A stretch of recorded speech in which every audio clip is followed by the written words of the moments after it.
On the final part of our series on Steven Avery and the murder of Teresa Halbach, we focus on the trial of Brendan Dassey.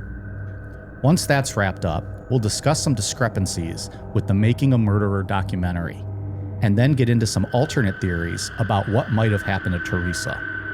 And finally, we discuss recent updates to Steven and Brendan's cases. I'm Mike. I'm Ian. And I'm Dave.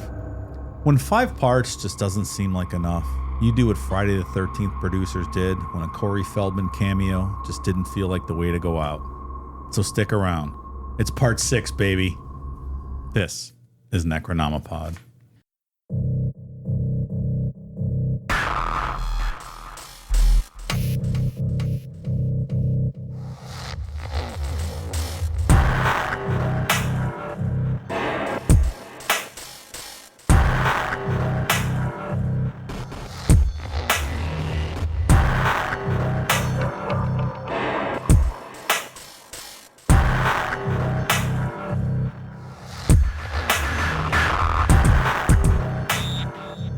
So I have this small little issue that I deal with all the time, in that I fucking love turkey clubs and I crave them all the time.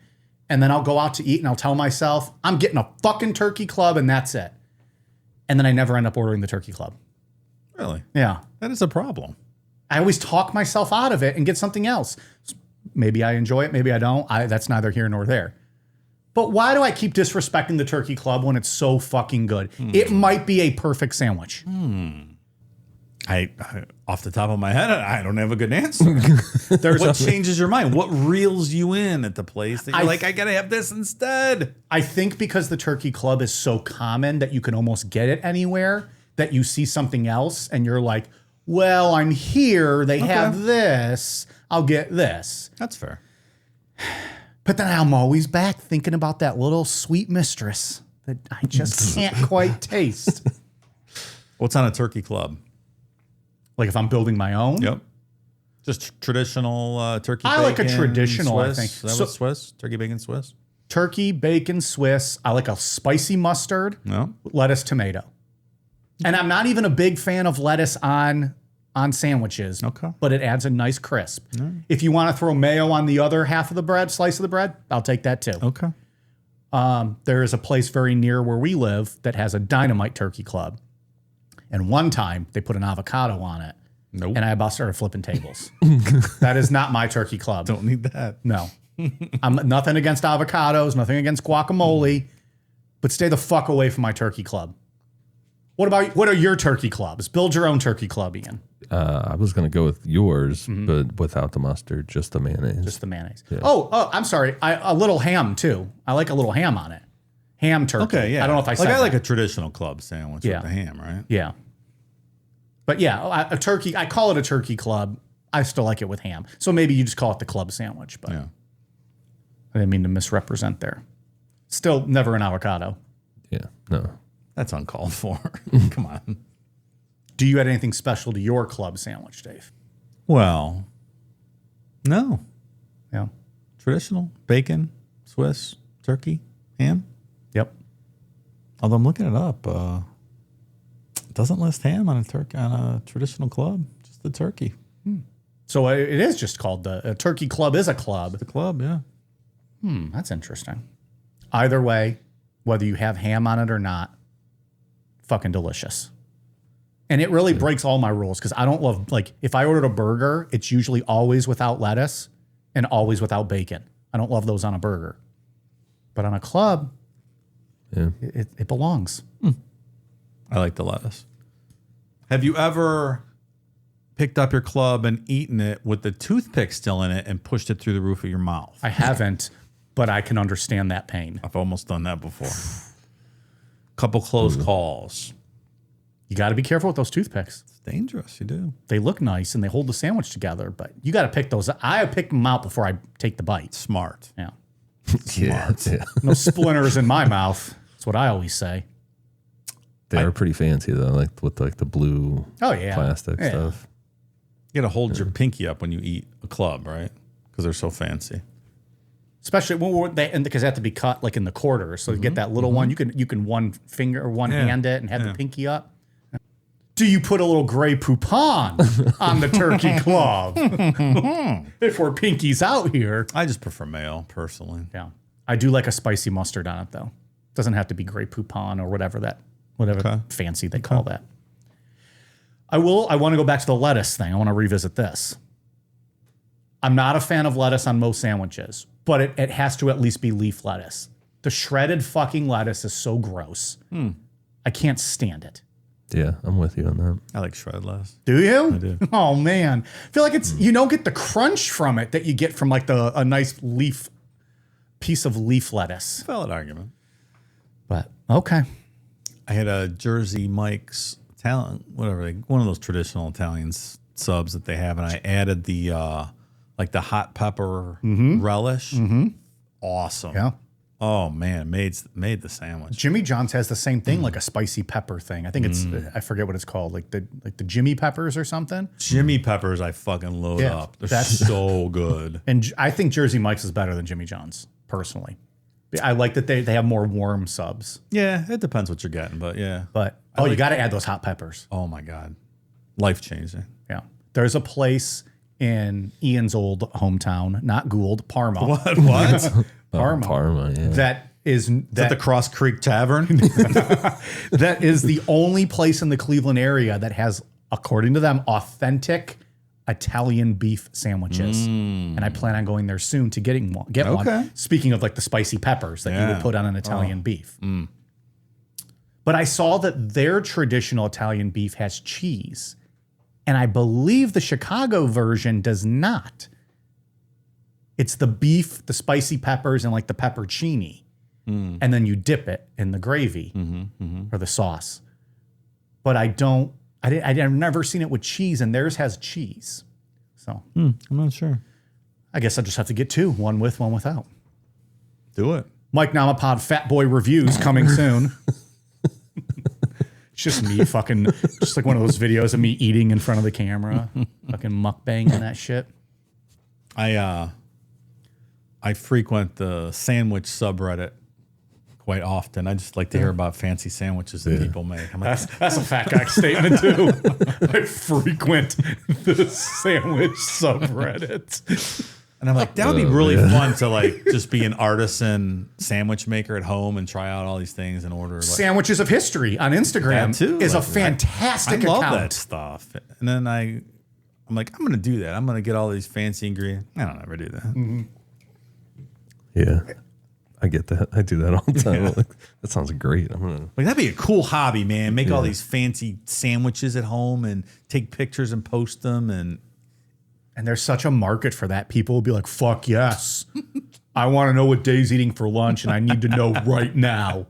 It's a lot of work. That's too much. I'm like, let's watch somebody else do it. Hero. Dave's like, oh, today I had a can of tuna on white bread. Exactly. It's delicious. I even put my own relish on it. I will tell you, I was in the New York Times today. Tomato sandwich, crusty toasted bread.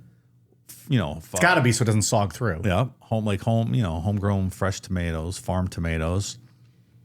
A bunch of shredded cheddar cheese mixed in some fancy mayo, spread on the thing on the toasty bread. Topped with your favorite tomato, dynamite. That sounds awesome. So I'm going to try that. I love tomatoes. Tomato sandwich. Simple, but awesome. And healthy. You're being healthy. Yes. That is healthy. Yeah, it's not bad. Never mind the mayo and the cheese and the carbs. It's practically a salad. It's a tomato. Tomato's great for you, right? Ugh. You know what's not great for you? The Averys. Well, I thought you were going to say burning bodies, but yeah.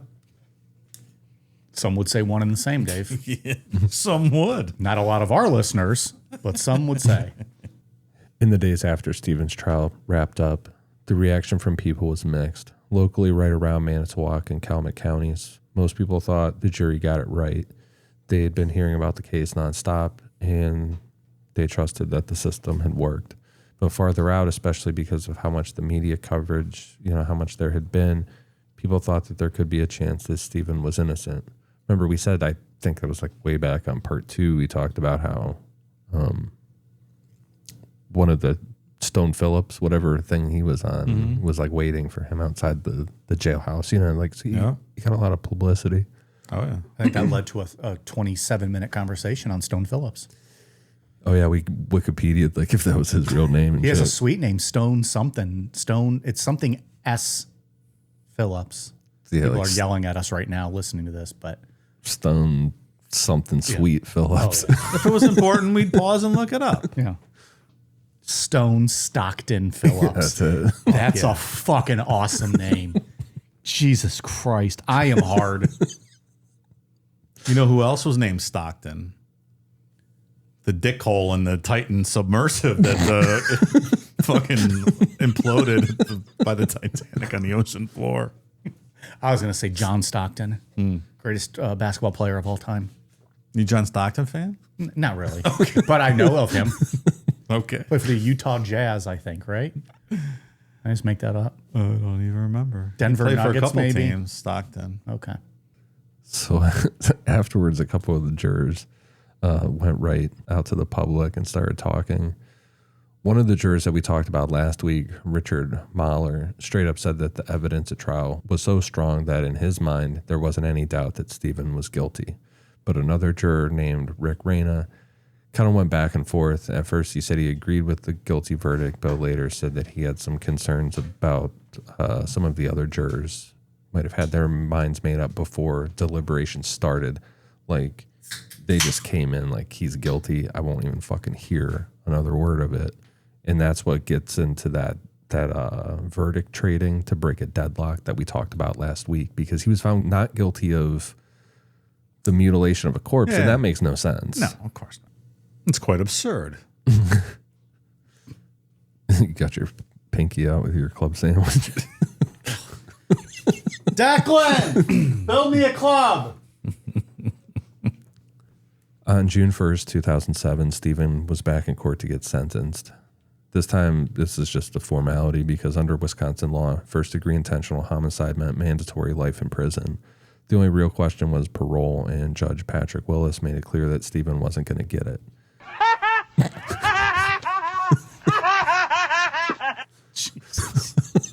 That was the judge. That was the judge. when he looked at, I have the option Absolutely. of giving you parole. Steven said, "Hey, can I get some parole?" And that was his response. Got any of that parole back there, Judge? Willis gave Steven a life sentence without any chance of ever getting out, plus another 5 years running concurrently for the weapons conviction since he wasn't allowed to have a gun. During sentencing, Teresa's family gave emotional victim impact statements. Her mom, Karen, told the court how devastated they all were, saying, quote, their hearts were forever broken. Teresa's brother, Mike, talked a lot about how the family had to endure so much extra pain because of all the conspiracy theories and nonstop speculation in the media. Steven gave a short statement himself. He stayed firm that he was innocent. He said, quote, I didn't kill Teresa Halbach, calling it another wrongful conviction. He did express sympathy to the Halbach family for what they were going through, acknowledging their loss, but he made it clear that he wasn't responsible. Before handing down the sentence, Judge Willis acknowledged Steven's past wrongful conviction from 1985, saying that the justice system had failed back then, but he immediately followed up, saying that none of that past injustice excused the crime that Steven had just been convicted of. Right after sentencing, Steven's attorneys, Dean Strang and Jerry Buting, made it known that they were going to start working on the appeals process immediately. Both of them genuinely believed that Steven was wrongly convicted. Appeals, the biggest scam in American criminal justice system? I would not say that, no. Okay. I agree. I'm just asking. Okay. It's crazy how, like, once somebody's convicted of a crime, like, even if it's super shaky, like, you're just not getting out for a very long fucking time. Even if After you all the those- appeals process. After all, like, the appeals process takes so long. Oh, God, yeah. Years and years and years. Should there be a cap on like the amount of continuances there should be in hearings or trials or like appeals and things like that? Maybe a scale type thing. Because sometimes it goes on and like maybe you're only allowed, like in the sports, you get 3 timeouts. Maybe you're only allowed like 3 times to ask for a continuance. No, because I think you find additional evidence and testing that comes later. And then there's tons of people who are in court who have appealed and had appeals shut down by the Supreme Court or state Supreme Courts or whatnot because of technicalities and they missed deadlines and this and this, when the evidence they have, as the basis for their appeal clearly exonerates them. So no, Yeah, I do not agree with that. I think I agree with you, but just trying to figure out, we got to figure out a solution and not make it such a process. I don't know that there is. I don't really know how law works. You know what I mean? So You specialize in bird law. I don't know how you would even begin to make something like that easier. I ain't past the bar, but I don't even know a little bit, so I ain't going to comment on that. All right. So they're working on appeals. And meanwhile, Steven was taken straight from the courtroom to the Wisconsin Secure Program Facility, which is a maximum security prison. So now we can get into Brennan's trial. Because Steven's trial had been such a massive deal, Judge Jerome Fox decided that the best way to handle Brennan's trial fairly was to bring in a jury from Dane County. Anyone living around Manitowoc had probably already made up their mind. People in Dane County probably made up their mind too, but that's the thing about a polarizing case like that. How the fuck are you supposed to find a jury that doesn't at least have some form of an opinion? So I'd actually even made a note, like, where is Dane County to like Manitowoc? Let's see. Like, is it right next? And I purposely didn't look it up for the conversational piece on the podcast. Oh.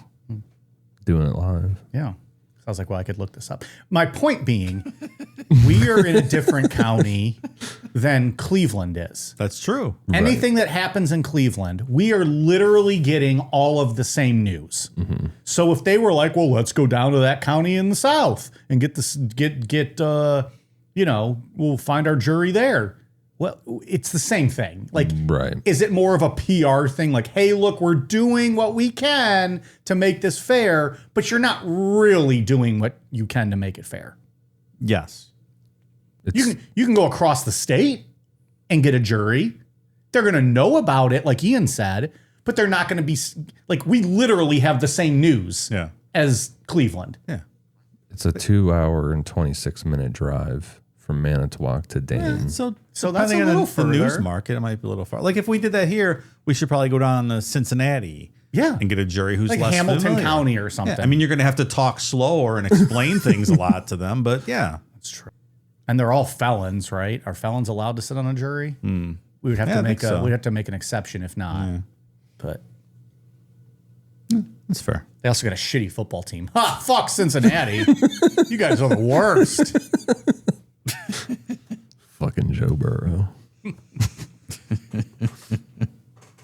They went through a detailed jury selection, questioning each potential juror about how much they'd heard about Steven's case. Some jurors admitted up front that they already thought Steven was guilty or said that Brennan's confession influenced them. So it's not easy finding a jury, but once one was finalized, they were sequestered for the entire trial. Is this one where you maybe take a bench trial? I think it might be. I'm not sure that people believe like the defense thing about or like the whole idea of coerced confessions. I think that's a hard concept for juries to understand sometimes, and maybe you have an uphill battle convincing a jury of your peers of this. Yeah. Do you think that it's an attorney thing, like almost like an arrogance, like I'm good enough to convince people? Yeah, maybe. That judge is a tough cookie, but these people, I can get in their heads. Yeah, man. And I'm sure it depends on what judge you drew for the trial as well. And the attorneys, right? They all know the judges. Yeah, that's true too. That I didn't think of it that way. A lawyer could come in and be like, "All right, I know this judge is, you have no chance. He's lean on this. He's not lean on that. Right? Yeah. They probably have been in front of that judge for something else before. Yeah. Or are able to get a read on him based on all the hearings they've had up to this point, right? Sure. There's no right answer. I'm just curious. Before opening statements, Brennan's attorneys Mark Fregman, and Ray Edelstein filed a pre-motion to suppress his March 1st, 2006 videotaped confession, the interrogation where Brennan described in detail how he allegedly helped Steven rape and kill Teresa, then destroy her remains. The defense argued that Brennan's confession wasn't voluntary, saying police had coerced and manipulated him into admitting things that he actually didn't do. They brought up his age, low IQ, and high suggestible nature, saying that he was especially vulnerable to pressure from the investigators. Judge Fox reviewed the motion and watched the full recording of Brennan's interrogation, but ultimately denied the defense's request. He ruled the jury could see the videotape and decide for themselves how credible Brennan's confession was.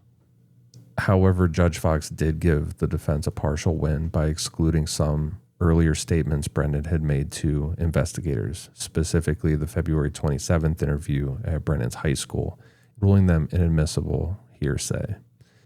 Definitely that fucking February 27th one. That the high school interrogations are like, Yeah. just straight up egregious. To just That's the one that just showed up randomly without warning, pulled him out of class and talked with him forever. Mm. And he was trying to like get back to like his like third period or something. Or yeah, he had a test or something. yeah. They're like, I don't think so. At the same time, Judge Fox permitted the prosecution to introduce a recorded jailhouse phone call between Brennan and his mother from May 13th, 2006. The call happened right after investigators finished another interrogation session with Brendan, during which he reaffirmed parts of his earlier confession. Prosecutors argued that Brendan made incriminating statements on the call, including telling his mom things like, quote, "You know I did it," and referencing details about his involvement with Steven in Teresa's murder. Prosecutors said that the jury needed to hear Brennan's own words to judge whether his confession was truthful. And like we said, Brennan's defense team did not want this in at all. And this is really the only thing that they have against him, really, is this confession. Oh, yeah. You know, there's really nothing without else. So the judge ruled that this could be seen, and there really isn't anything else that we need to talk about the prosecution's case against Brennan, because all the forensic evidence that they use against Brennan, it's all the stuff we talked about last week. It's the exact same evidence. It's all against Steven. It's nothing against him. Yeah. So go straight into the defense. A major witness for the defense was forensic psychologist Dr. Robert Gordon. He gave expert testimony describing Brendan as, quote, highly suggestible, meaning Brendan was uniquely vulnerable to influence and pressure from authority figures like police investigators. Dr. Gordon broke it down in detail how Brennan's cognitive limitations severely impacted his ability to understand his rights, make informed decisions, and resist aggressive questioning tactics. Dr. Gordon specifically examined Brennan's confession, calling it a textbook example of a coerced, unreliable statement. He explained that Brennan's limited intellectual abilities made it nearly impossible for him to withstand persistent questioning techniques used by investigators Weigert and Fassbender. According to Dr. Gordon, Brennan's confession wasn't a genuine admission of guilt. It was an attempt by an overwhelmed teenager to end a frightening and confusing interrogation by telling investigators what he believed they wanted to hear. One word would have prevented all this. That word is lawyer. Yeah. He's not knowing that. Brendan's not No. knowing that. When it came time for cross-examining investigators Mark Weiger and Tom Fassbender, Brendan's attorneys went after the interrogation tactics. They highlighted numerous instances of suggestive questioning, leading prompts, and inappropriate assurances that Brendan would be safe if he cooperated. They also drew attention to the inconsistencies and contradictions between Brendan's multiple interrogations, pointing out stuff like how his story evolved in response to the investigators' persistent suggestions, like the stuff where they talk about toes. They said toes, then he says toes, and they just led him along with some of that stuff To make them happy, to get him out of the situation. Mm-hmm. But that doesn't mean that the truth isn't in there somewhere, like you said last week. Mm-hmm. All right. Two things can be true. Two things can be true. One thing, though, is if you're believing that they led him in any way should be inadmissible. I agree. I believe this kid should have a new trial, and I don't believe any of this should be allowed as evidence. I'm not 100% convinced he wasn't participating in at least some minor way, but I don't think any of this should be admissible. See you next week. Brendan himself eventually took the stand, directly recanting the confession that he'd given on March 1st, 2006. Under questioning, he insisted that the story he told investigators wasn't true, and he only said it because detectives kept pressing him until he guessed or agreed with what they wanted. Brendan explained to the jury how afraid and confused he felt during the interrogation and how he didn't fully grasp the consequences of what he was saying at the time. Kind of a weird moment during testimony. Brendan said that he might have been influenced by things that he saw in the media, specifically recalling the movie Kiss the Girls, which he watched on TV. He said it was possible that he'd unintentionally incorporated elements from the movie into the story he told investigators. This is getting into stuff where, remember, he said that Teresa's hair was cut and stuff, and even the detectives at that part in the questioning knew that he was just making up stuff. 'Cause, like, that doesn't make any sense. Her hair wasn't cut, you know. It's a good movie. Is it? I've never heard of it until this. It's Ashley Judd, I think. Is that an Alex Cross book, if I remember correctly? I don't know. I don't know. I'm not going to look it up. It's not that important, but Okay. it's my best guess. We'll leave it at that. Yeah. I hope you're wrong just so that it annoys people who know it and they're like yelling at you right now, like, motherfucker. Fragman and Edelstein also brought in additional witnesses who supported Brendan's alibi and his vulnerability.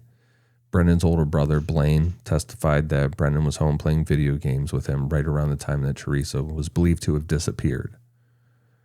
Brendan's special education teacher, Chris Schonenberg-Gross, testified at length about Brendan's classroom behavior and cognitive struggles.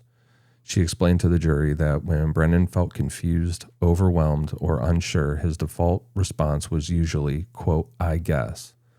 So many times throughout those interrogations, Brendan says, "I guess," over and over again.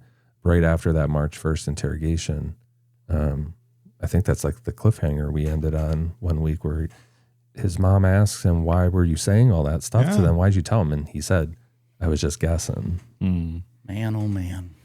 It's a good answer, though. I always use that. Hey, you want a sandwich? I guess. You want a blowjob? I guess. If you're offered, sure. I don't want okay, fine. If you insist. Yeah, you want a beer? You want some breakfast? Yeah, I guess. Beyond testimony, the defense pointed out the complete lack of forensic or physical evidence linking Brendan directly to the murder or the crime scene.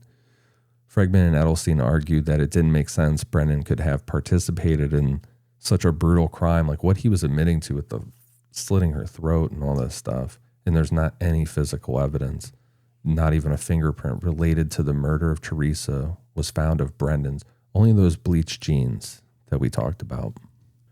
That his mom let him take. His mom really did him dirty. His mom let him take where, though? I don't remember that part. That was when they Like, what did you? Go ahead. I'm sorry. they drove him home from school the one day and took those jeans. The police. You let the police take. That's right. Yeah. Okay.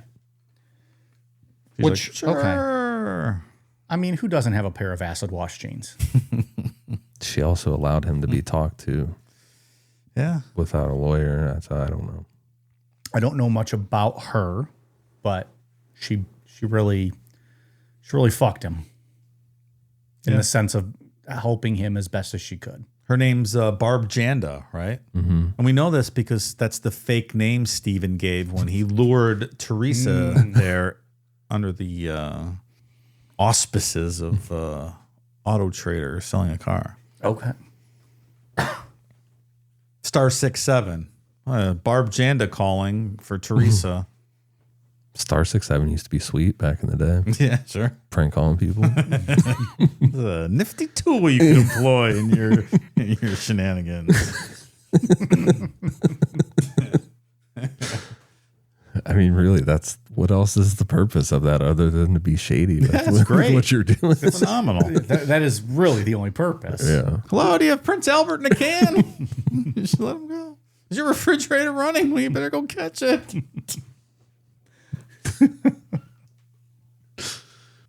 Tom Fallon started closing arguments by bringing the jury back to Brennan's March 1st confession. He revisited specific details that Brennan described: the gunshot to Teresa's head, burning the body in the pit behind Steven's garage, and using bleach to clean up afterward. That's something, I can't remember if I say it later in the outline or not, but that is something that Brennan independently pulled out. Like, he is the one that brought up bleach and things, so the truth is somewhere. I feel... Well, and he had the bleached pants, right? Yeah. So the truth is somewhere in this interrogation. That's my... Spoiler alert, that's kind of where I am on this. Could be 0.5%, could be 95%. Yeah. But from there, Fallon walked the jurors step by step through the key evidence backing up Brennan's statements. He talked about the burned bone fragments, identified as Teresa's, found exactly where Brennan said that they would be. He also reminded jurors about Brennan's jeans, seized from his own bedroom, stained with bleach, exactly fitting Brennan's description of cleaning blood off the garage floor. Fallon directly confronted the defense's claim of coercion. He said that the interrogation followed standard police procedure, which that is egregious to even say that, and argued that Brennan voluntarily provided incriminating information without threats or pressure. Oh, okay. He told jurors specifically to not mistake Brennan's, quote, quiet nature or youthfulness for innocence or confusion. I get that that's his job and stuff. I don't know, but that's pretty... He's doing his job very well with like a statement like that. But that's not very... Yeah. Well, He better do something to get that good karma back on him he's an eventually. attorney. He has no morals, obviously. Yeah, that's true. Brennan's defense attorney started his closing arguments by going after the complete lack of physical or forensic evidence. There's just nothing here. Which, that's where I think the truth is somewhere in here. I think he participated in something, a cleanup of something, but as far as the actual murder goes, his fingerprints aren't on anything. No. So when you're talking about this just as a juror, like you're just looking at the evidence here, there's really nothing.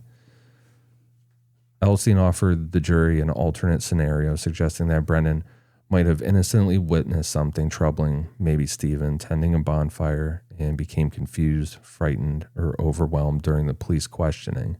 Because of his cognitive limitations and compliance under stress, Brennan could have easily agreed with the investigator's story without having been directly involved.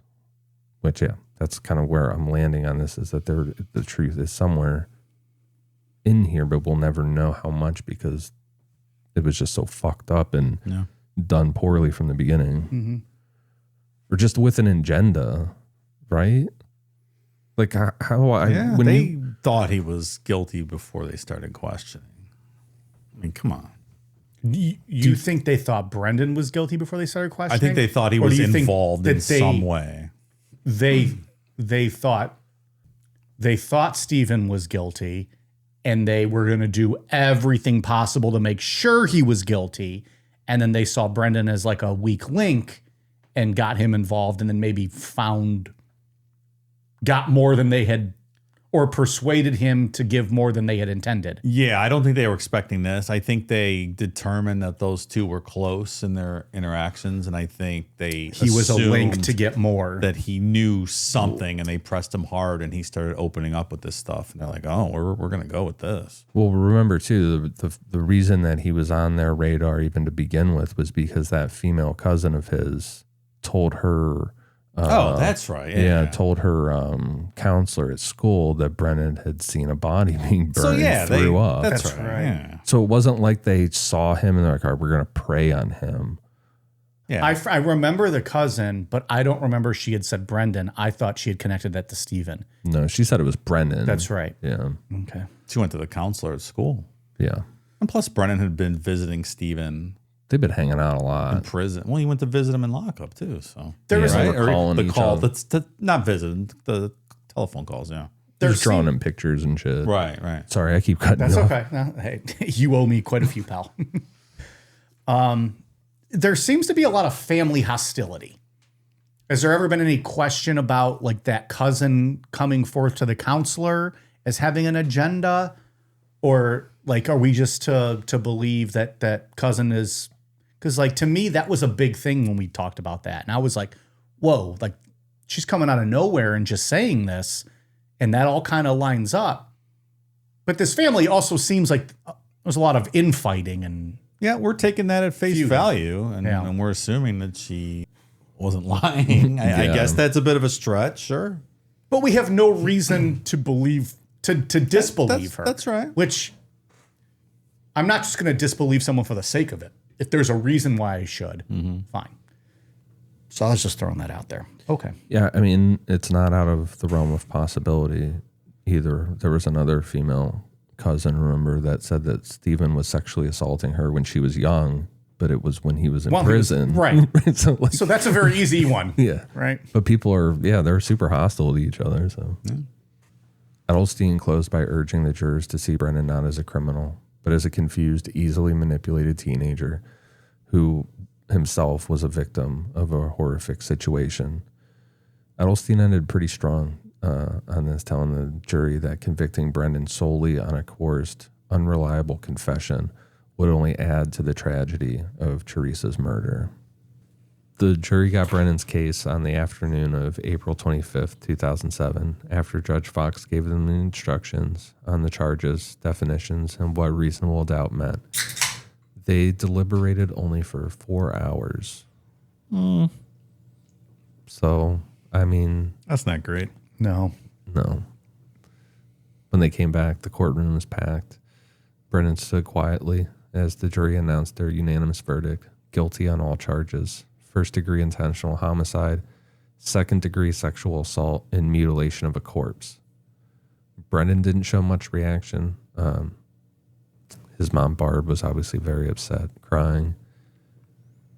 The defense asked for the jury to be polled, and one by one, each juror confirmed their guilty vote. Later on, some jurors talked about the verdict publicly. They said that Brendan's age, some of his learning issues, and how the investigators handled the interrogation made them uncomfortable, but ultimately the details that he gave on tape were too specific for them to ignore. I don't know. I mean, 4 hours, you didn't really have to think very much about No, you this. certainly did not. That's not really enough deliberations. At least sleep on it, right? I think if I was Yeah. if I was a juror in something like this, that would be my opinion. Is like, all right, let's do a full day, and then sleep on it, at least. Yeah, I agree. This jury was sequestered, right? I think we talked about the other one not being, but they were Yeah. the whole trial. Yeah. Is that it? I think that plays on people like, I'm done with this. I want to fucking go home. I think when you're stuck like that, it makes you want to get out of there quickly. Which is just like a whole nother ridiculousness to a jury trial. Like these people are frustrated. They're tired. They're exhausted. They want to get back to their lives. It's not crazy to think that they're just going to vote for whatever is quickest to get them out of there. Not at all. I agree. And especially when you're talking about something like a complex thing, like a coerced confession, like you said earlier, it's hard to get anybody to really understand the mechanics of that and Sure. get on board with that. Because everyone's like, oh, if that was me, I would never admit to something that I didn't do. Well, you never been in that situation and never been in a locked box with police treating like that for hours on it. I love the movie 12 Angry Men. Yeah. It's a great movie. Have you seen that? No, Like the original one? The original. When was that from? That was old. 50s. And it's Like it's Jack Lemmon and it's about a murder trial where like it looks clear cut guilty, and they go to and it's all just about in the jury room and the debate, and they take an initial vote and it's 11 guilty, 1 not guilty or not sure. And it's just the entire movie is about them discussing it, and that one not guilty slowly convinces everyone that he was not guilty.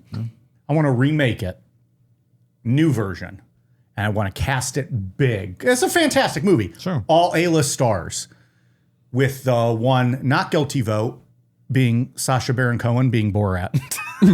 And he convinces everybody not guilty. I'm talking. I want Brad Pitt. I want Tom Cruise. I want Vince Vaughn. Give me. You know what? Give me the Ocean's 11 cast. There you go. And Sacha Baron Cohen. We got to replace Bernie Mac. We can't have him. Oh, Bernie Mac. But every time they come back from a break, he's someone else. Like he's Ali G sometimes. He's Bruno. He's a different character every time. But they can't deny that it's the same person, That's so right. that they just have to keep listening to him. Skeet, skeet, bang, bang, motherfuckers. I watched Borat not too long ago, like a couple weeks ago. It is so fucking funny. Dying. I do really love that movie. That was I so set that funny. up to be a joke, but when did they remake it? I've never seen the remake. Yeah. Who was in the? I don't don't know. remember it being good. Yeah, the original's fantastic. Yeah. Black and white film. Yeah. I think the 50s, right? You might like it, Ian. You should. Maybe Sounds you'll good. learn law. Yeah. You'll learn law. Like the one guy's just in a hurry to get out because he had tickets to a baseball game that night. So like he was voting guilty and not paying attention to the facts just because he wanted to get home. Some guys just actually believe the evidence and they debate it out. It's really good. On August 2nd, 2007, Brennan went back to court for sentencing.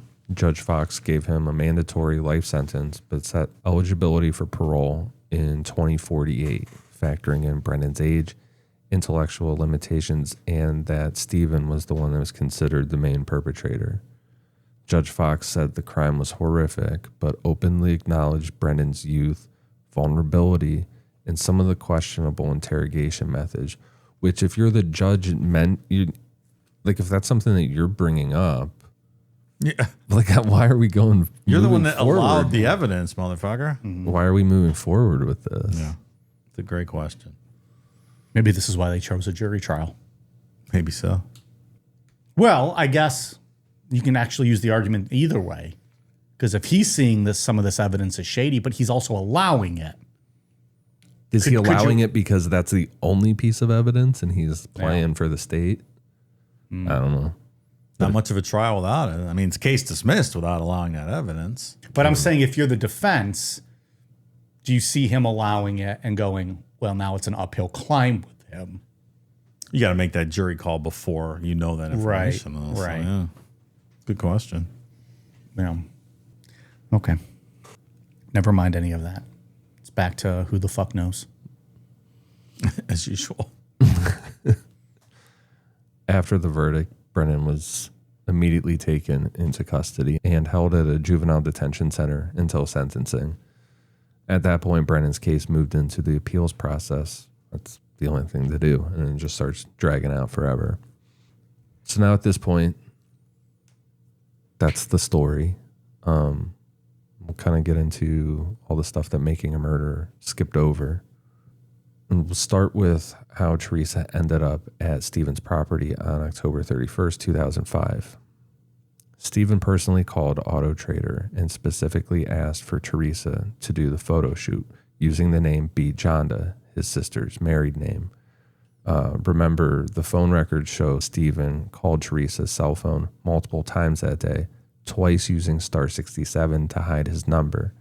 Something that we didn't put together last week when we were going through all this evidence was that he only called without masking his number after Teresa had already disappeared. Oh, okay. So the unstarred 67 is like a kayfabe phone call. Yeah, I could see why you would leave that out. Yeah, that was left out of the out of the documentary. But why was he calling it if he's guilty? Why is he calling it after she's missing? Well, she did know she was having an appointment with him. She left the voicemail and said, "Hey, Steve, I'll be there X whatever time." Did he call to make a follow-up appointment after she had disappeared just to make it look like He didn't know anything That's what about I'm asking. it. If she was already a cover- gone, Yeah. why is he now calling her number? Like, is it that to kayfabe? Like, hey, you're supposed to have been here. Where are you? Type thing. That's what I take that as. Okay. But even still, it was never his number, though. So that wouldn't even make sense because he didn't have the appointment, so it couldn't have been that. Well, he made it. But I thought under the Bijonda. Yeah. He, Okay. So if he's calling from his actual phone, it wouldn't make sense that he's calling to be like, hey, where are you or something, or to follow up on that appointment. It could be, did you say, Dave, to like throw it off, to be like, oh, I'm calling to schedule something? Yeah, something. Like plausible deniability and that, I'm not Bijonda. yeah. I mean, my sister was selling a car. The next couple things are stuff that you brought up last week, Dave. But the series never included an incident from October 10th, 2005, when Teresa had another job at Steven's property, the Avery Salvage.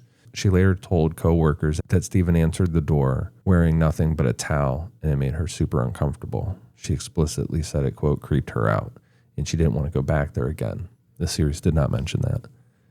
The documentary also didn't say anything about the metal handcuffs and leg irons police found in Steven's bedroom. He bought those a couple weeks. We talked about that last week. But you said it was for his girlfriend, right? That was his excuse for that. Yeah, he wanted to try some new stuff. Yeah. There's nothing wrong with that. No, not at all. Imagine you come in and take Auto Trader picks and this fucking troll comes to the door in a towel. Like, get the fuck out of here. Nope. I don't think anybody should be answering their door in a towel, just in general. Put a fucking shirt on. It's frowned upon in polite society. No. All the stuff about Teresa's burnt cell phone backplate, Palm Pilot, etc. Like the very specific fucking rivet from her jeans that were, the brand. Yeah. All that stuff was completely omitted. So viewers never knew that Teresa's personal things were burned right outside Steven's trailer. That's a huge fucking thing to leave out. Yeah. That changes everything, in my opinion. Maybe not everything, but that changes a big part of things. I'm starting to think that the Making a Murderer documentary was not always truthful. Mm-hmm. The sin of omission. I have not seen it, but I purposely didn't watch it because I wanted to go into this one fresh. Yeah. Also, you guys have buried it for 6 years, so why the fuck would I watch it? Well, the documentary also cast suspicion over the bullet fragment with Teresa's DNA found in Steven's garage, suggesting it was planted. But it never explained that the forensic tests conclusively matched the bullet fragment to Steven's own .22 caliber Marlin rifle, a rifle police seized days after Teresa disappeared. So even though the bullet wasn't found until a later search, there was no way police could have fired it themselves to plant the evidence.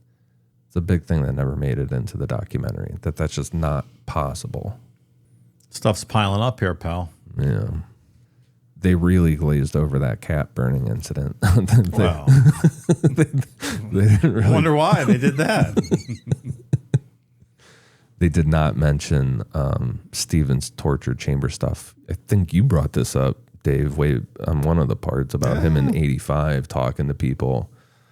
He allegedly had specifically talked to people about burning bodies to dispose them. Almost exactly what happened to Teresa. Which that can happen. If you're sitting in jail for, 18 years, that's a really long time. I don't know, shit starts brewing in your mind, I guess. And if you're already having issues, he was let's also point out the fact that way back in part 1, he was masturbating in public, like at his sister-in-law or whatever. He's a creep. Right. He's Yeah, been a right. creep the whole time. It And then doesn't he pulled mean her out by gunpoint. Like, yeah. Yes. We're not talking about an upstanding dude. If you dip cats in gasoline and burn them, you're a fucking creep. Did he rape that don't- woman? No. Was he railroaded? Yes, but he's still a creep. We know, I don't remember the specifics. We know for sure he burned the cat, like dipped a cat in gas and Oh, yeah, burned him. yeah. Okay. Yeah, he went to prison or a brief amount of time for that. But yeah, he... That was like 4.5 months ago when we talked about that. Yeah, So you have no. to excuse me. The documentary also showed Steven's ex-fiancée, Jody Stokowski, as a loyal and supportive partner, but Jody later publicly called Steven abusive and specifically a, quote, monster. She described domestic violence and one incident where she deliberately swallowed rat poison so she'd be hospitalized to get away from him. That is pretty extreme. Jesus. That's a lot. Yeah, That's a lot. that sounds more like a suicide attempt, but... Did you ever try rat poison? I don't think so. No. Pussies. I guess. That's fine. You guys don't party, but that's fine. She also said that filmmakers coached her to publicly appear supportive, even though she privately thought Steven was guilty. Hey. I don't know about that, but he was very, I don't know, all that stuff that he was sending, like all those really nasty and threatening letters and stuff. Like To his wife the first time when he was in, yeah. So, Well, if this part of it is a little more tabloidy to me. Like, But I if- don't put much weight in this. Like, I don't know. Did you really swallow fucking rat poison? I mean, come on. We're I talking about guess. cyanide. But yeah, I don't know. Do we think, my question was going to be, do we think the producers of the show like coached her with this, as she said? yeah, maybe. I don't know. Based on what you've told me so far, it does not seem out of the question. No, I mean, they're just leaving huge pieces out. I also wonder why. Like, if you're going to go in and make a documentary about this, and you look at it just for kind of what you know is the facts of what happened, the wrongful conviction, this girl was murdered, evidence is on the property, an interrogation of an intellectually disabled cousin. Is that not a good enough story to tell it as it is? Like kind of what we've been doing the past 6 weeks. What sparked this documentary to kind of have such an agenda, I wonder? I don't know. Yeah, the Making the Murder title can go both ways. The real story is better than their story. Yeah. Like, he sat in prison for 18 years for a crime he didn't commit, and it made him a murderer. That's just as interesting as Yeah. I just the don't. flip side. I don't understand how or why a documentary could go into something with such an agenda and then come out on the other side and be like, fuck yeah, that was good work. We did well. That's like weird. Would the hoopla of it just bring them all this publicity? Because you would think if you put out a great documentary that told the truth in both sides, maybe the arguments would make it a good documentary. Like, oh, you have to see this. What side do you fall on? Right. I just don't understand. It's like they just really, really wanted that narrative, I guess. And that's what I mean. But like, why? Like, was it who was funding this? Had an idea or like had it out for the Manitowoc County because of the lawsuit and all that, like the suit? You just want, I don't know. I'm just thinking out loud. I don't know if there's an answer. I'm just, Well, I think where does that come from? if your agenda is to make a documentary about like a miscarriage of justice with this guy being locked up all these times, isn't it a better story that they framed him again and this injustice continues versus the other side? It just, I guess, sounds better. You mean a miscarriage Fits into of their- justice being the first time he was locked up wrongly? Yeah. Which is, but I still would argue the story is sexier when you just tell the facts. Yeah, but if their agenda is to shine a spotlight on miscarriages of justice, And that's they're what not I mean. looking at Then- it through that lens, I don't think. Then maybe that is the answer of Yeah. it. Then like, That's- why was that'd be this my guess, made? yeah. And also, is there not other much more obvious miscarriage of justices that we've discussed? Like the black sex workers that go murdered time after time after time. Sure. And then the police are just like, oh, it's meaningless, whatever, blah, blah, blah. Who's the Cleveland guy? Who am I thinking of? Anthony Sowell, Anthony Sowell. Cleveland Strangler. Yeah. Just saying there's a lot of other miscarriages of justice Sure to there are. have a good story about. This is an ad by BetterHelp. Not everybody has the luxury of sitting around with their pals, having some drinks, and talking about aliens, cryptids, and ghosts. We all face daily stressors in the workplace, whether it's meeting deadlines, coming up with the next big idea, or hoping your latest project isn't a flop. Trust us, we get it. Workplace stress is now one of the top causes of declining mental health, with 61% of global workforce experiencing higher than normal levels of stress. To battle stress, most of us simply can't wave goodbye to work, but we can start small with a focus on wellness, whether it be exercise, sitting out in the sun, or reading a book. A vacation is great, but it isn't a long-term solution to stress. Don't forget that therapy can help you navigate whatever challenges the workday or any day might bring. Therapy can help us break down our stress levels and allow us to focus more on positive energy and a healthier frame of mind. By working through our stress, we're better able to serve ourselves and others, which ultimately helps us establish and maintain a healthy and happy workplace. Therapy can also be helpful in learning new positive coping skills, setting boundaries, and empowering you to be the best version of yourself. Therapy is not only for those who've experienced trauma. With over 30,000 therapists, BetterHelp is the world's largest online therapy platform, having served over 5 million people globally. And it works. With an App Store rating of 4.9 out of 5 based on over 1.7 million client views. It's convenient, too. You can join with a therapist at the click of a button, helping fit therapy into your busy life. Plus, switch therapists at any time. Unwind from work with BetterHelp. Our listeners get 10% off their first month at betterhelp.com/necro. Again, that's BetterHelp, HELP.com/necro. This is something that I didn't know last week when we were talking about Andrew Colburn calling in Teresa's license plate. So I feel like this is going to answer some questions for that debate that we had last week about this whole issue. Yeah. There's a very misleading editing around Sergeant Andrew Colburn's license plate call.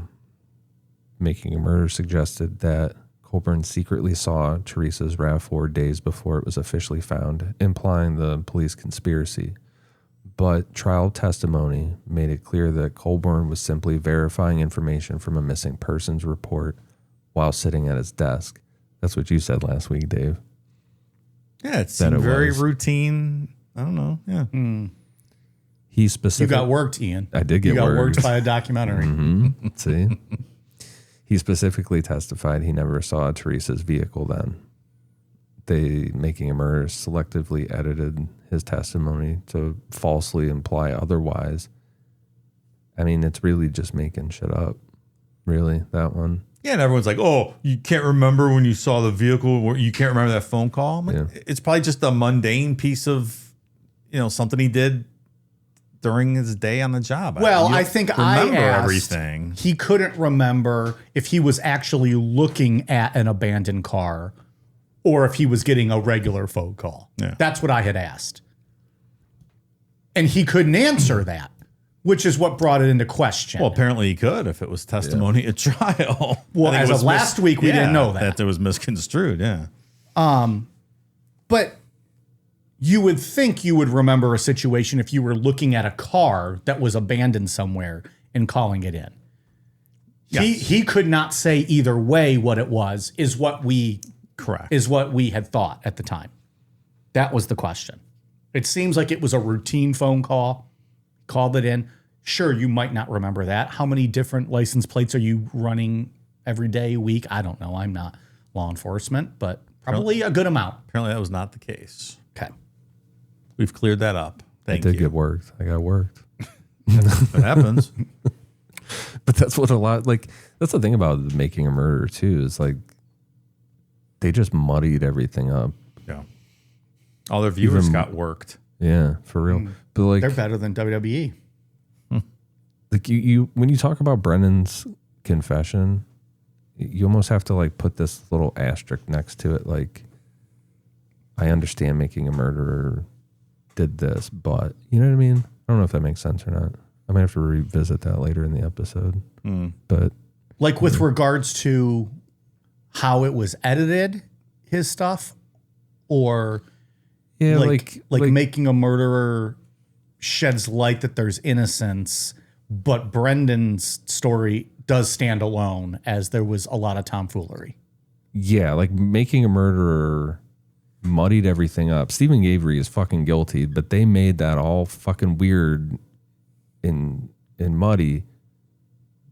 But there was really an issue with Brendan. Like, that's for real. There is a real issue there. But they tacked on and did editing when it wasn't really necessary to show the egregiousness of what they did to Brendan. Yeah. Which calls into question the accuracy again.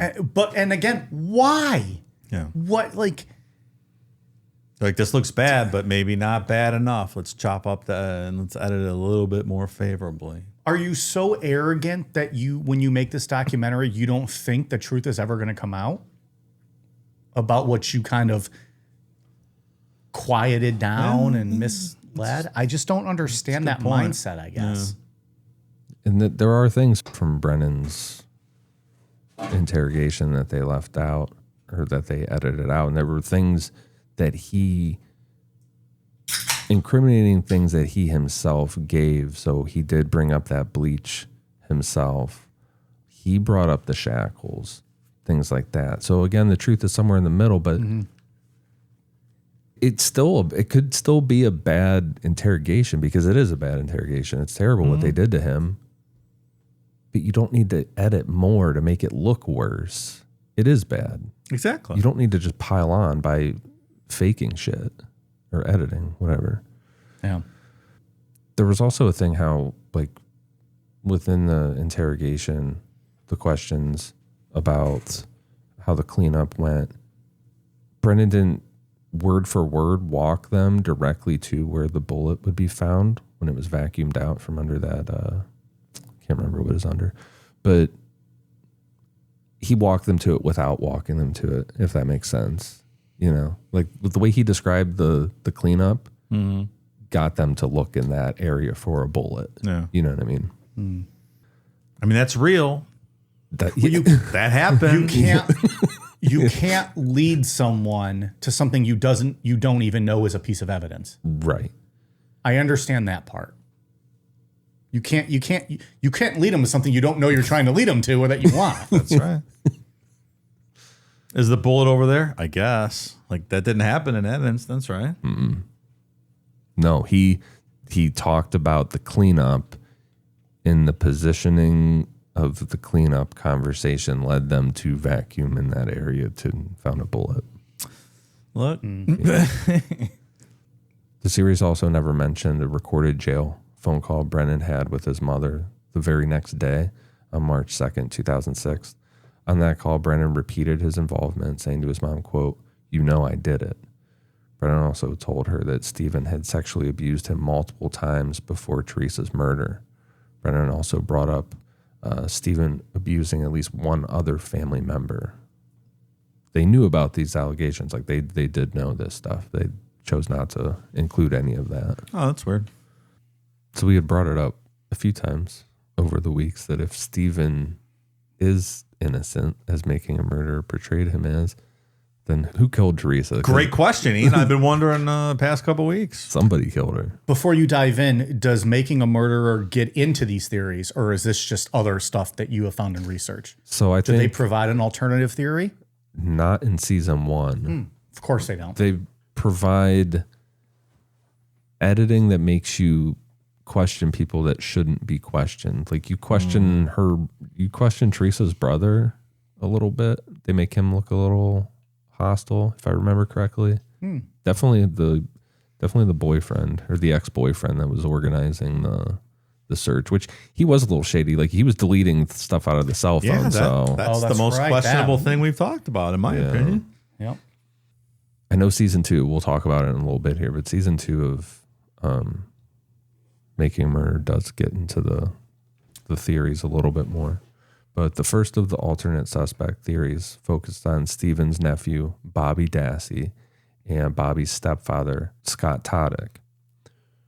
Remember, Bobby was the prosecution's main witness against Steven. At trial, Bobby testified he saw Teresa pull into the Avery property around 2:30 p.m. on October 31st, took pictures of Barb's van, then started walking towards Steven's trailer.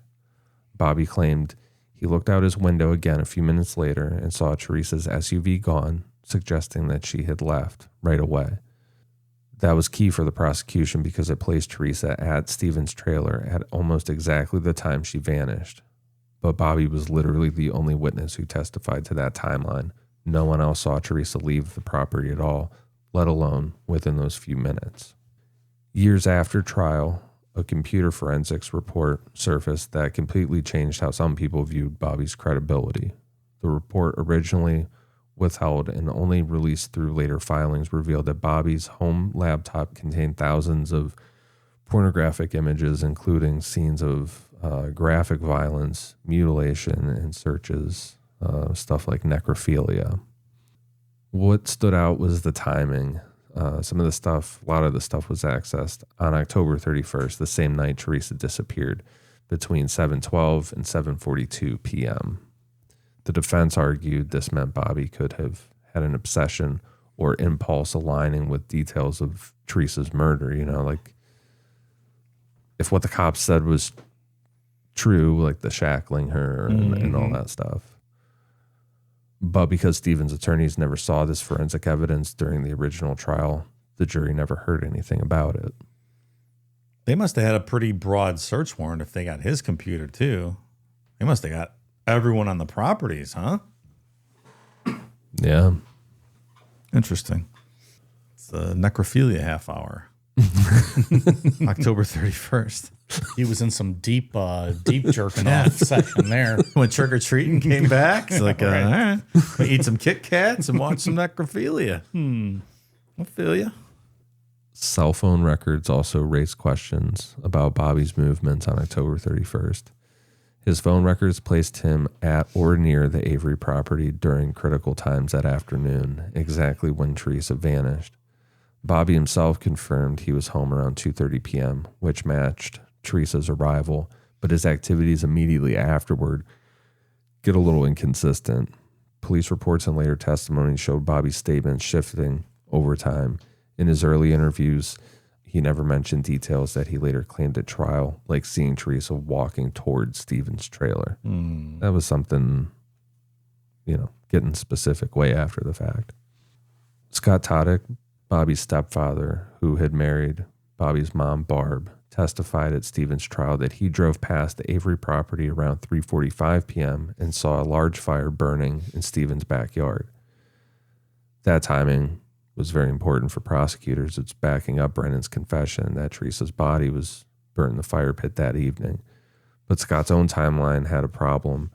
His entire alibi hinged on one gas station receipt from approximately 2:45 p.m. that left roughly an hour of Scott's time unaccounted for, exactly when prosecutors believed Teresa was killed. The defense argued that Scott's alibi was unreliable at best, especially given how precisely it supported the prosecution's narrative. Everybody in the family had issues, like you were saying earlier, Mike, but allegedly there is more hostility from Scott towards Steven that it stood out to other family members. If Steven used your wife's name to make an appointment with somebody and then murdered him, I would be pretty hostile towards Steven as well. I wouldn't be happy about it. Oh, So it's Scott's wife that is the name, right? The Barb, what was that? Jonda. Barb John. Okay. Yeah. Bobby and Scott both had easy daily access to the Avery salvage yard, the burn barrels, and Steven's trailer. Because of the family connections, they would have known the property layout perfectly, including secluded spots where they could hide evidence. Evidence was very fucking sloppy. So, if I'm thinking, I don't know what I'm thinking. It's been a long 6 weeks, man. I know. There's just I feel like if it was this Scott guy, that he probably would have crushed the fucking car and got rid of evidence better. A non-nitwit crushed the car Yeah. at a salvage yard. Yes, I agree with that. Like when you make the argument that they had access to everything, like so did everybody else. Yeah. I don't know. The second theory is that someone completely unconnected to the Avery family might have killed Teresa, then dumped evidence near the Avery property to frame Steven. The biggest thing supporting this theory was forensic evidence found in a gravel pit inside a quarry about 300 yards from the Avery salvage yard. Investigators recovered human bone fragments in a quarry gravel mixed in alongside animal bones. These fragments couldn't be identified to Teresa through DNA specifically, but their burn condition, the location, it raised questions whether Teresa's remains were maybe initially burned somewhere and then moved on to the Avery property. Or Steven burned someone else at another property a couple hundred yards away. On November 5th, the scent tracking dog followed a trail starting at Steven's burn pit, leading straight through the quarry, before eventually losing scent on an access road headed toward County Highway Q. People wonder if this was Teresa's body or at least some of her belongings being transported along this route by someone else, someone who wasn't Steven. Adding to this idea, investigators took pictures of several unidentified tire tracks on November 6th, clearly visible in muddy sections of the quarry near where the bone fragments were found. None of these tire tracks matched known Avery family vehicles, leaving open the possibility that an unknown third-party vehicle would have had access to the quarry around the time Teresa vanished. Also, police were over there investigating. Weren't we led to believe that they focused only on Steven and weren't looking at anything else outside of the Avery property? Yes, we were led to believe that. Oh, yeah. okay. Maybe the police were over there fucking around with evidence and then burning bodies and then moving it to their Avery property. Oh, yeah, that's probably exactly what they were doing. They had a big lawsuit to clear up.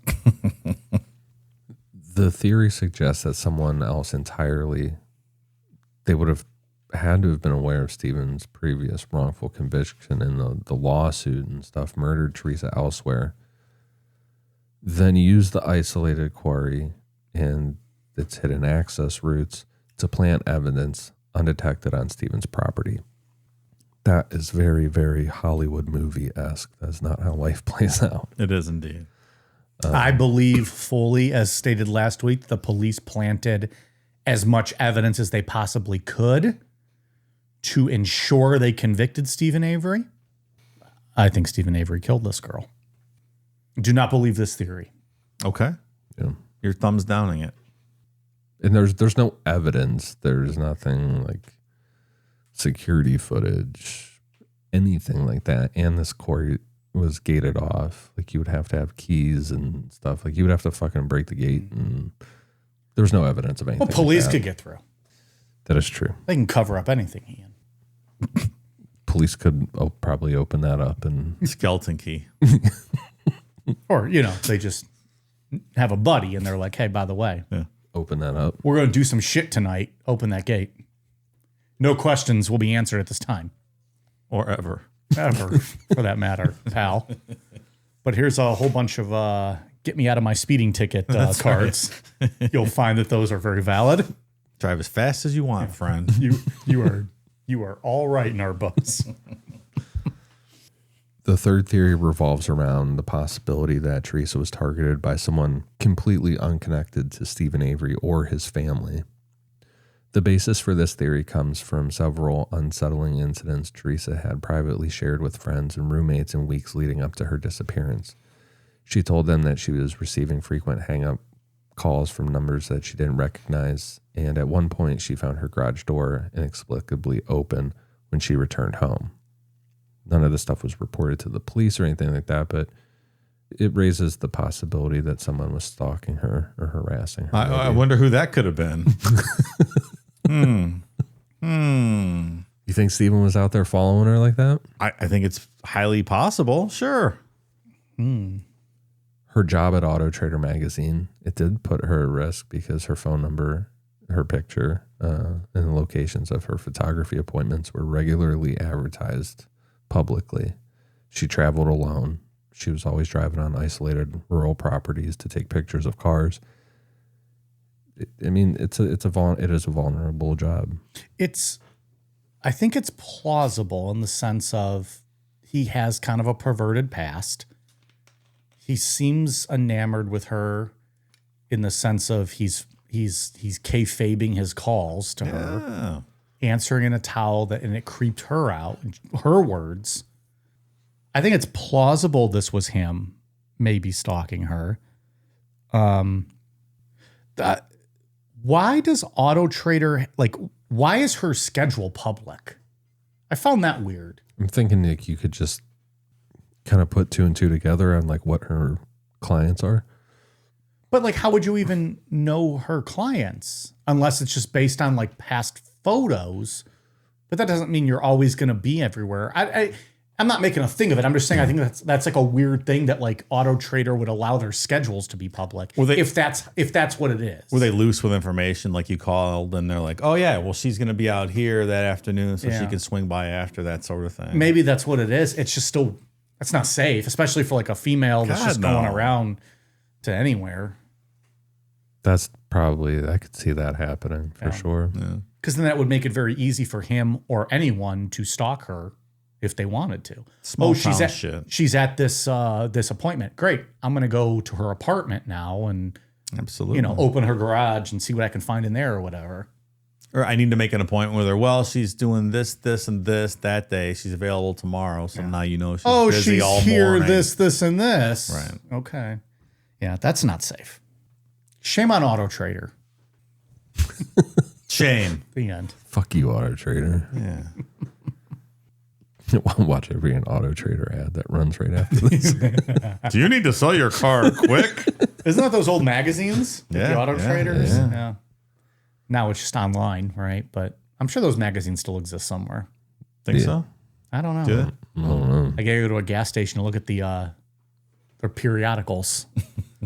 That whole section. Can I get an Auto Trader and a beef jerky and a big gulp, please? Yeah. That sounds fucking awesome. That's a night.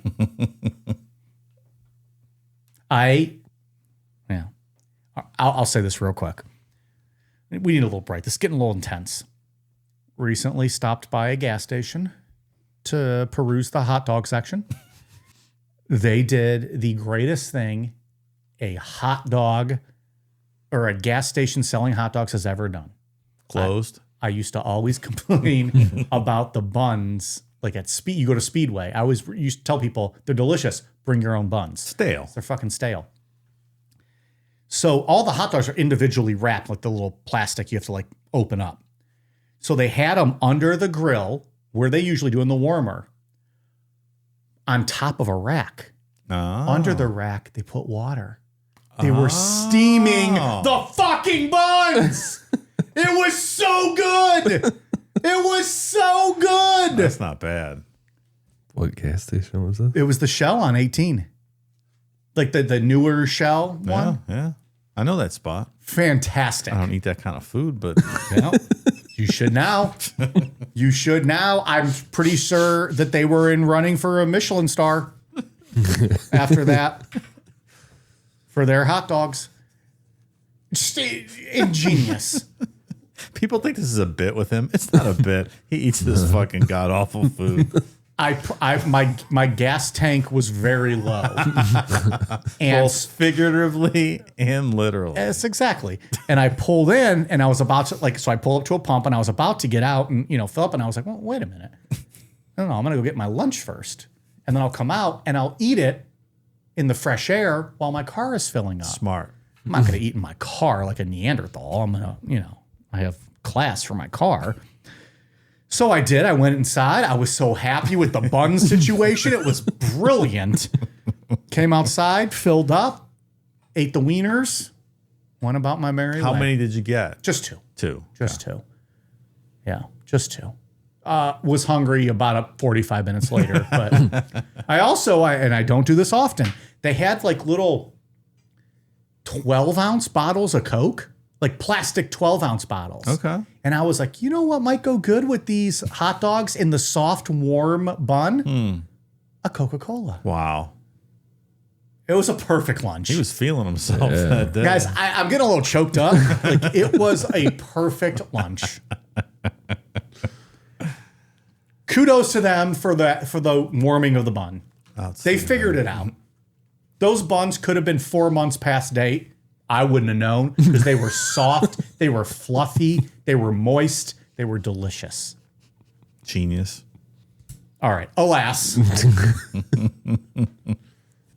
At trial last week, we talked about how prosecutors used cell phone tower records to place Teresa's final voicemail near the Avery property.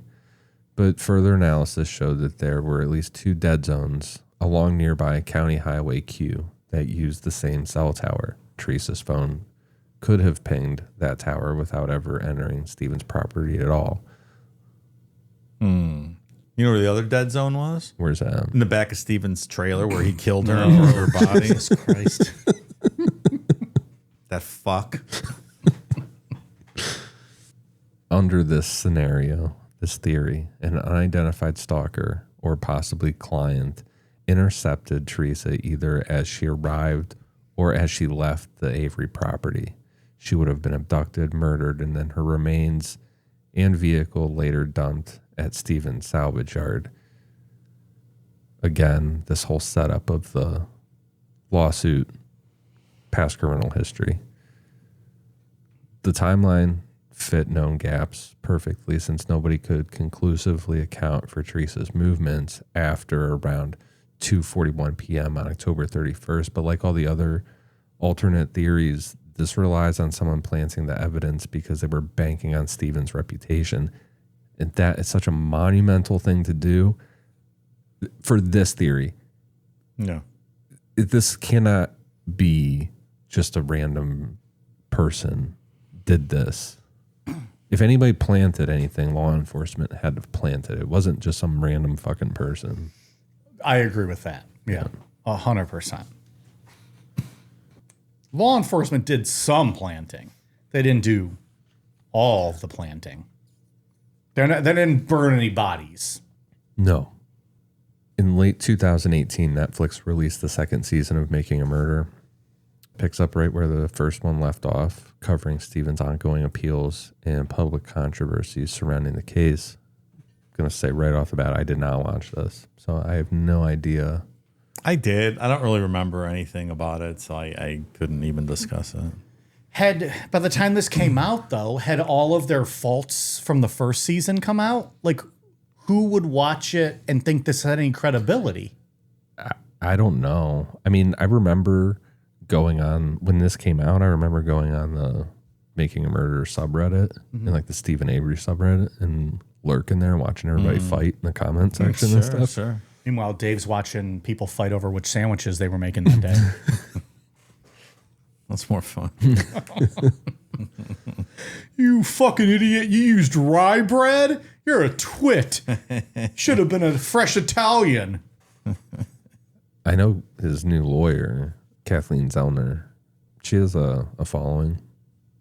She follows us? No. Oh. She has like her own following. She might follow us. She will now. A big part of season 2 was the arrival of Kathleen Zellner. Zellner was already well known for successfully overturning wrongful convictions in high-profile cases, and she officially took over Steven's defense in early 2016. Right away, Zellner publicly vowed to overturn Steven's conviction, promising an aggressive forensic-based approach to investigating the case.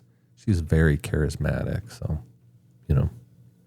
that's what you need, right? If you're gonna get acquitted, you need a charismatic. You very much helps your case. Johnny Cochran, Sure. Leslie Abramson, somebody like that. Jose Diaz. Jose Baez. Excuse me. You're thinking of Joey Diaz. No, Joey D. Maybe I was. I was not thinking it. He's not getting anybody acquitted. He's falling asleep in the courtroom. Yeah. Jose Baez. Excuse me. You need like a Johnny Cochran slogan, like if the gloves don't fit, you must acquit. Well, what do you got for us, Dave? I don't know. I thought you were setting something up there. I was wordsmithing in the back of my head. The way they found the fob, that's an inside job. How about that? Yeah, he's right, too. Johnny Cochran does it again. Yeah, from the grave. Zellner also publicly criticized Stevens' previous lawyers and how they handled the forensic evidence at trial. So she brought in her own forensic experts to re-examine the evidence, focusing mainly on Stevens' blood in Teresa's RAV4 and the bullet fragment found in the garage. Zellner's argument was that the original forensic testing might have been flawed, contaminated, or even manipulated. She also raised doubts about how Teresa's bones were handled by investigators. Again, she is pushing the idea that they were deliberately moved. I find that so hard to believe that was able to be pulled off without having some type of some trail of some sort. Yeah, it wasn't. That's why you find it hard to believe, because that didn't happen. Yeah. I mean, I'm just trying to play along. That's an extreme theory here. Yeah, I don't know. She really puts it on Bobby Dassey and his stepdad Scott. That's her job. You gotta inject some reasonable doubt. Ian's like, yeah, I'm really having a hard time believing the flat Earth theory. Yeah, because it's not real. Oh, yeah, that's why.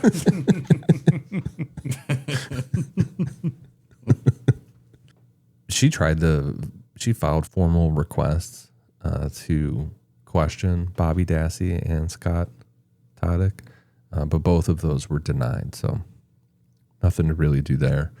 From 2018 through early 2024, multiple Wisconsin appellate courts rejected Stevens' attempts for new trials or evidentiary hearings. Most recently, the Wisconsin Supreme Court declined to even review his case, stating new evidence Zellner introduced wasn't enough to reopen anything. Stevens still at Waupun? Waupun? We said it wrong. We looked it up a little bit ago. Waupun. It's Wapin. Wapin.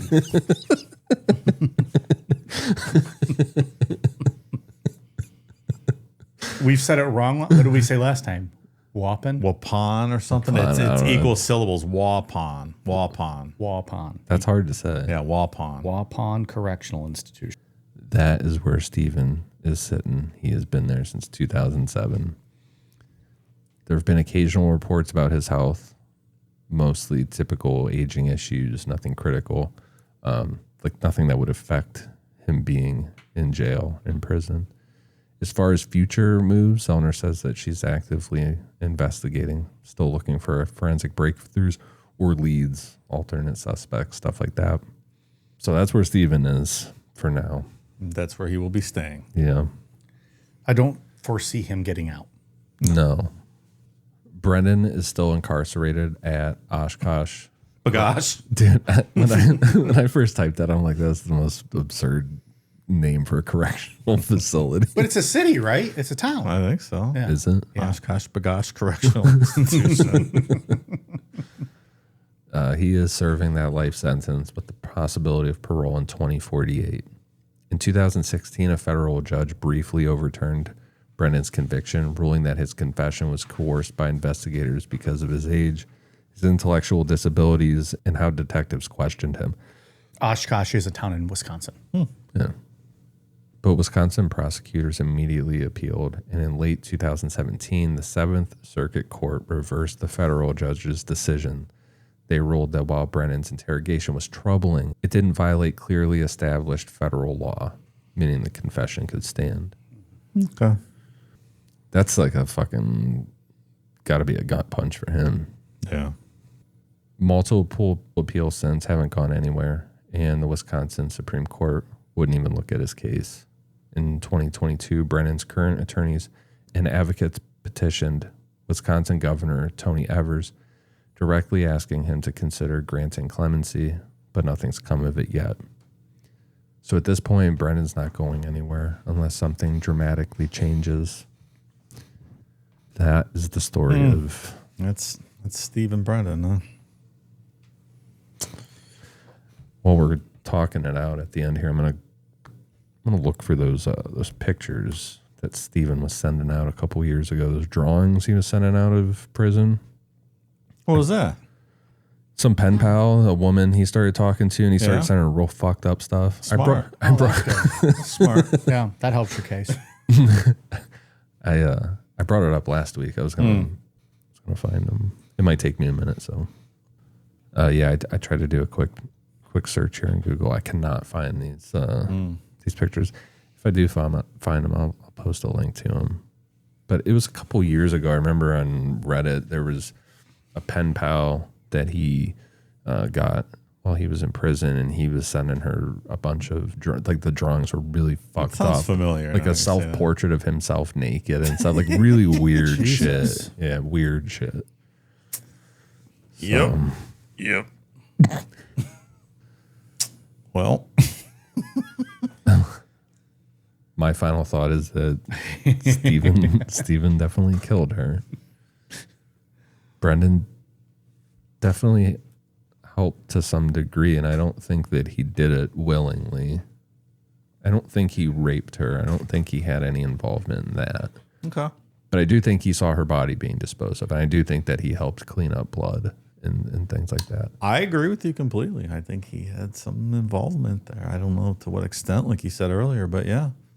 And it's so hard to say with the interrogations, right? Like we mentioned probably 100 times now. Like it all just gets so diluted that there's maybe some truth there, but where the fuck is it? Yeah. And I'm not a disbeliever in coerced confessions because it happens and it's not unheard of and it's a real thing. But I just, based on the testimony and whatnot in this case, I think there's something behind some of it. But I at the same time, I think that there's something behind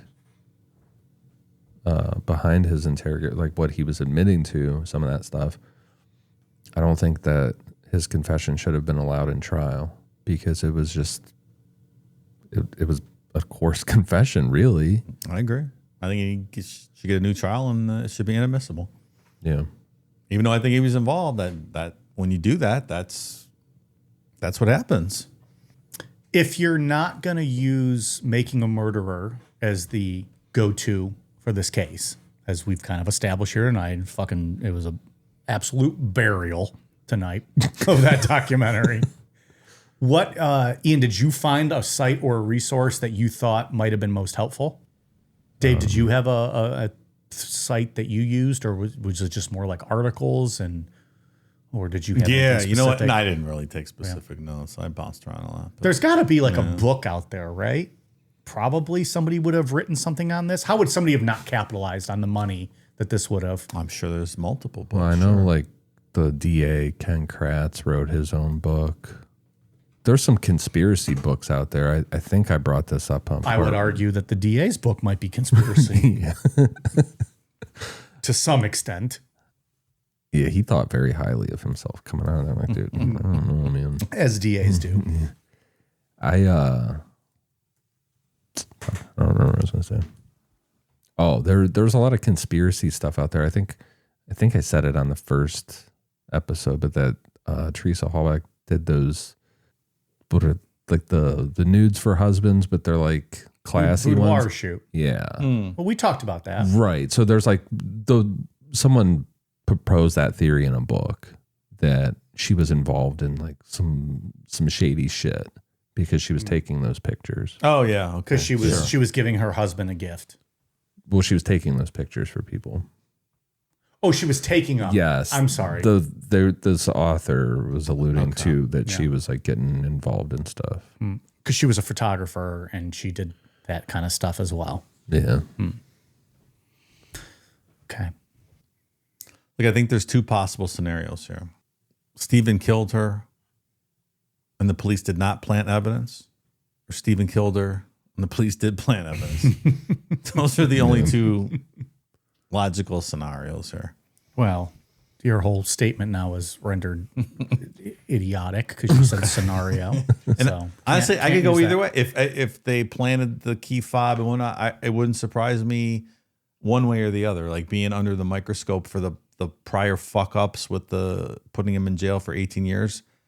I can see where they felt like they had to have him, dead to rights in every aspect of this. And if they saw one more angle where they could pile on, I think that's understandable.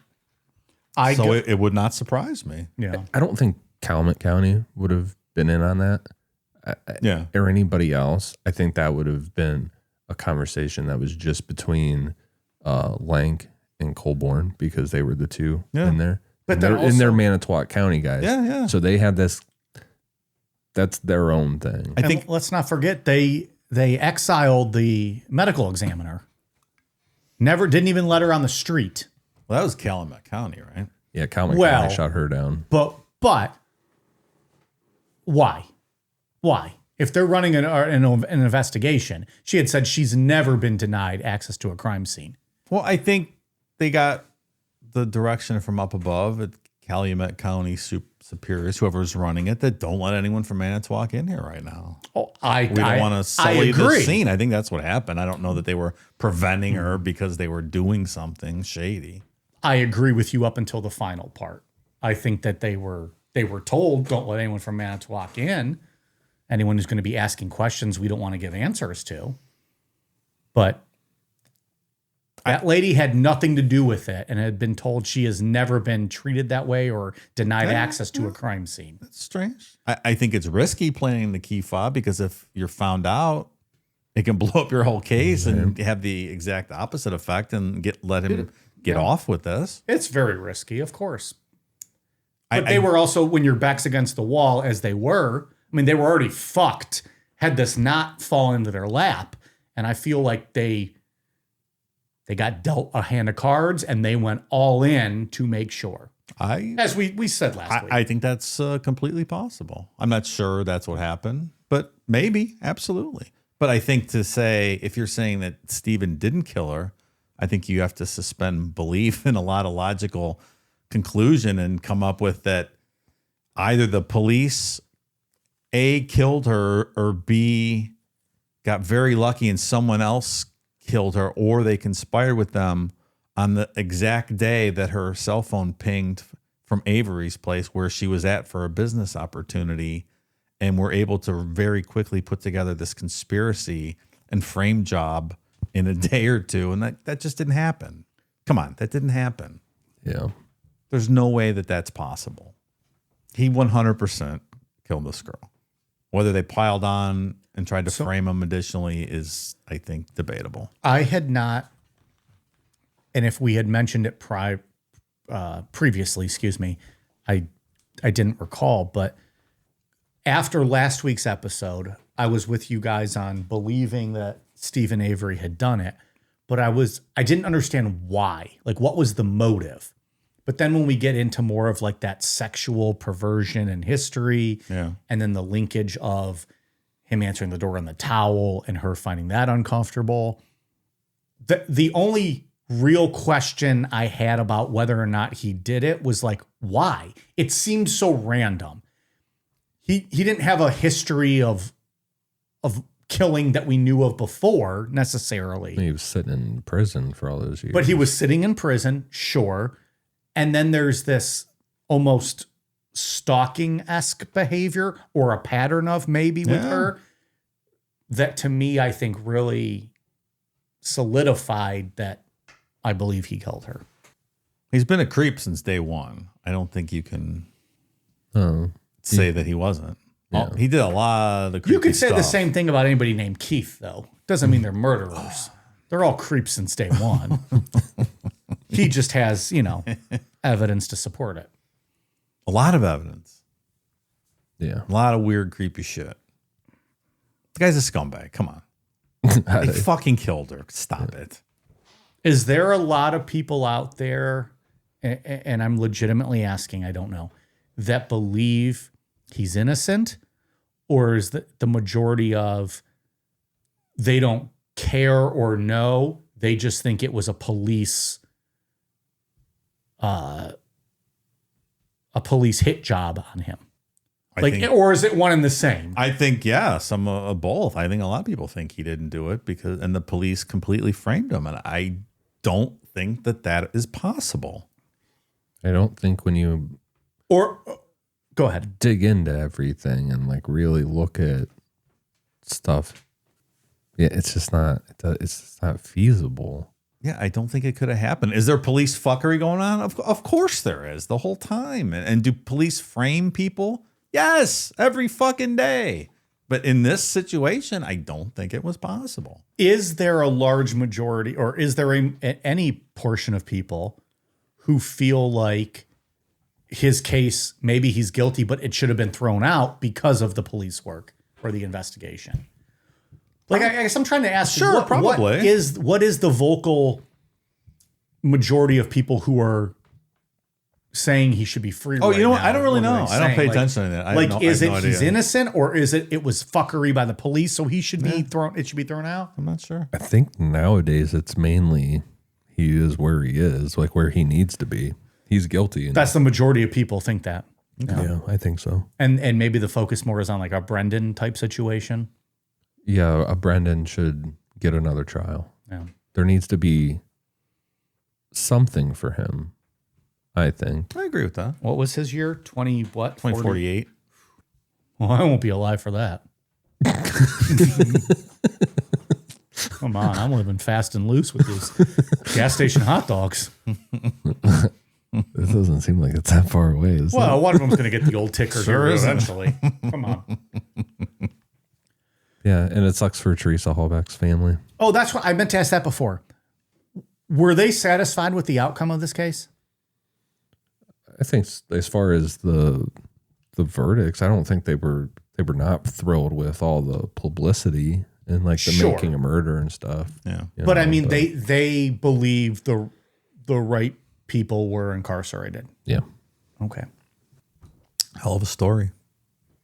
yeah. I'm That's fucking a month and a half. I know I'm taking a break on that. Makes me want to move to rural Wisconsin and buy a junkyard. Right? Does it? Does it? It seems so glamorous. You know, we should throw out, while people are still listening, before they tune us out, we are taking next week off. That's true. It's a vacation week. Oh yeah, We haven't had one since what? Christmas? It's been a while. it's been a while. And after 6 weeks, Ian deserves a break. Dave is due for a vacation. It's been 4 days since his last one. I am actually going on vacation.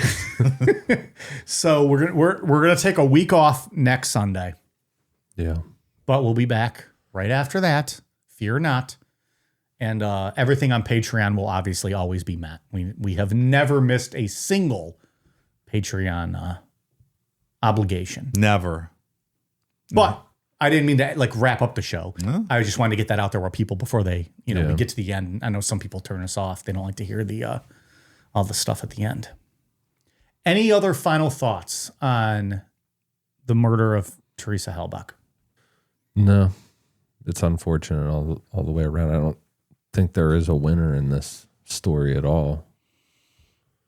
Really, and it's No. like it sucks that there's nothing to like end on a good note or a positive note. Really, I don't know. Positive note is Stevie is not getting out. Yeah, Steven, man, I'm really gonna look for those fucking pictures tonight because Oh, you'll find them. I'll find them. Yeah. They're fucking weird, man. Like I remember looking at them like, what the fuck am I even like? If I was this woman and received these in the mail from a dude like this, like what the fuck? He appears based on those letters. And then the other talk from 85 about torture chambers and stuff. Seemed like he maybe had like a Leonard Lake kind of plan kicking in his head. Jeez. You know, when you find those, I'm going to feed them into AI and have AI do some different versions of those. And I'm going to print them off and start mailing them to you like once every couple weeks. Just no return, put it in the mail. Jesus, man. Sign them. Good grief. Jimmy Igloo. Jimmy Igloo. J Igloo. That's how you gotta sign J Igloo. Dave, did you have any other final thoughts? I don't, no. You said your piece. Said it. All right. What do we got on Patreon? Well, thank you, new patrons. Dan Scott, Oscar Velasquez, Ashley, Francis. You've got 10 minutes to get your hand off my dick. 10 minutes. 10 minutes. God, I wouldn't last 4. Stupid. You can get 2 hand jobs in that time. Quentin Moen, Declan's sister's best customer. Cleveland Harry Beavers Z715. I guess Beavers. Cleveland Harry Beavers 715. I read the Z as a standalone. Mighty Mouse. Jonestown Flavor Aid Quality Assurance, established 1979. Makilla. Happy 50th birthday, Stacy. Tony Romero. And Mrs. Hildebrandt, Beaver Slayer. God damn. Also, new patrons, like we said, it's going to be a week delay, so fret not. We'll hit you when we're back live in 2 weeks. That's right. 2 weeks. Give us a chance, please. We'll be back. What's the date on that? Let's see an old calendar Rooski here. So the 27th, we're off. July 27th, there will be no show. We'll be back August 3rd. That's it. Settle your tea kettle. Don't get upset. Your Patreon name will be read. Promise. Ian, what do you got? On Patreon, we just did an episode on Lake City quiet pills. It's the first time we've ever done an episode like that. It was like creepy internet lore. Mm-hmm. It won a poll. Yeah.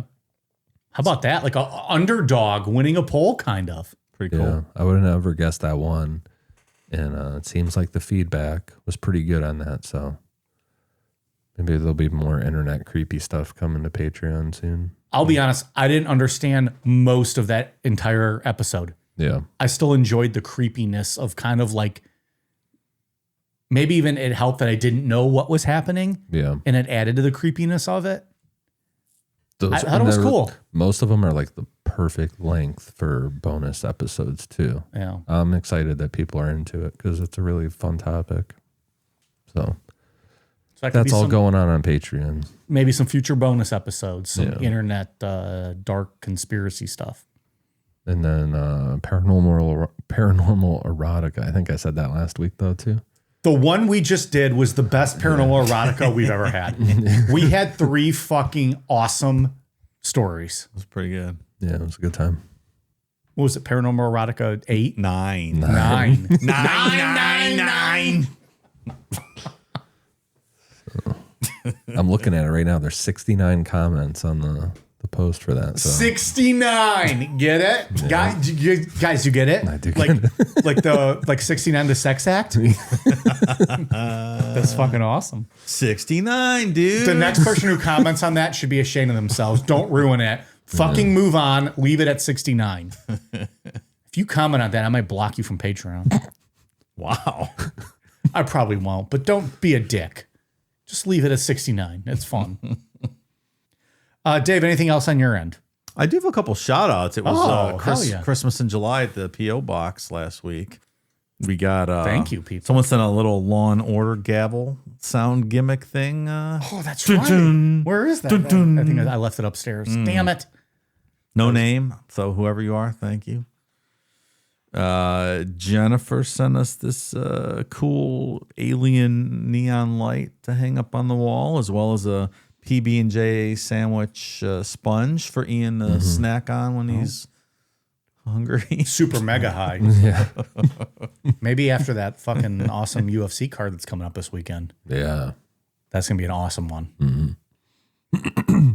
Is And it what, 2-9? What's the number? 318 or 319. 319. Poirier, right? His last fight. Yeah.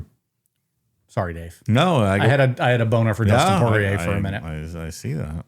And one more, Rachel sent us a bunch of beer from some local breweries down South Carolina and some cool stickers from her personal collection and some snacks from her home state of South Carolina. So some good stuff. Yeah. She sent this cheer wine that I'm drinking tonight. Oh, yeah, that too. Oh, that's right. There it is. So thanks, guys. Appreciate the fun stuff in the P.O. Box. Good stickers in there too. Yeah. Some winners. A lot of good stickers. All right. We are on Twitter, Facebook, Instagram, YouTube at Necronomipod. Patreon.com/Necronomipod, Amazon.com, search Necronomipod for all of our merch, and Necronomipod.com. All right, you guys ready for a cool down beer? Cheers.